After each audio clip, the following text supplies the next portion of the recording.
হঠাৎ করে সরকারিভাবে তারা নানা যায় আগেকার সরকারগুলোর মতো নিজস্ব দলীয়করণ করার প্রসেস শুরু করে। অনেক গুরুত্বপূর্ণ ব্যক্তিরা, আপনি কোনো স্পেশাল করতে চান আপনারা জানেন, বিভিন্ন গুরুত্বপূর্ণ জায়গা থেকে তারা তাদের নিজস্ব লোক বসানোর জন্য গুরুত্বপূর্ণ পদের লোকদেরকে তারা সরিয়ে দিচ্ছে। বিশ্ববিদ্যালয়গুলোতে আইন শৃঙ্খলা পরিস্থিতি অবনতির চেষ্টা করতেছে। আগে যেরকম আগেকার বিএনপি সরকার বা আগেকার আওয়ামী লীগ সরকার যেমনিভাবে বিশ্ববিদ্যালয়কে অশান্ত রেখেছিল, অস্ত্রবাজি করেছিল, ঠিক সেরকম একটা পরিস্থিতি তৈরি করার জন্য চেষ্টা করছে।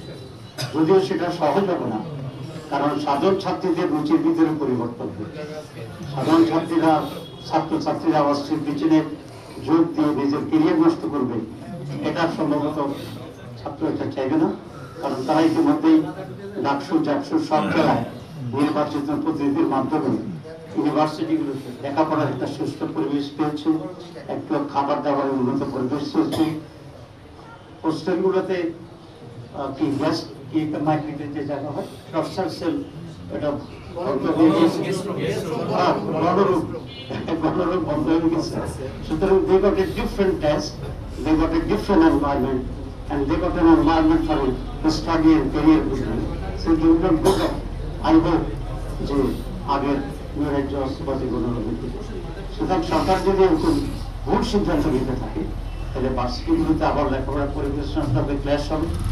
আমি অনুরোধ করবো এই সরকারকে যে তারা যেন এরকম ভুল সিদ্ধান্ত না চায়, দখলের দিকে না যায়, এবং যে বিভাগেরা অফিস আদালতে অলরেডি দখল করা শুরু করে দিয়েছে। আমরা আশা করেছিলাম যে আমরা আগেকার বিরোধী দলের মতো নয়, যদি আমরা সরকারি দল হইতে পারতাম মনে হয় যদি স্টিল দেয় আমরা একটা নিউ কালচার তৈরি করার চেষ্টা করছি, constructive, violent, vibrant, careful, vigilant and very strong. আমরা অপোজিশন তৈরির চেষ্টা করছি। গভর্নমেন্ট যেন এটাকে সাধুবাদ জানায় এবং তারা এটাকে কোনোভাবেই ভিন্ন খাতে বা দুর্বল মনে করে নিজেরা খুব বেশি বাড়াবাড়ি করার চেষ্টা না করে। কারণ বাড়াবাড়ি করলেই আমরা সেখানে দাঁড়িয়ে যাই। কারণ এটা জনগণের পক্ষ থেকে আমাদের প্রতি ম্যান্ডেট দেওয়া আছে, এটা আমাদের নেতৃত্ব। আর দল হিসেবে বিএনপি এর জামাত আমরা কোনো দুটো প্রস্তাব পাবো না, আমরা ফ্রেন্ডলি ছিলাম, আমরা একসাথে কাজ করছি।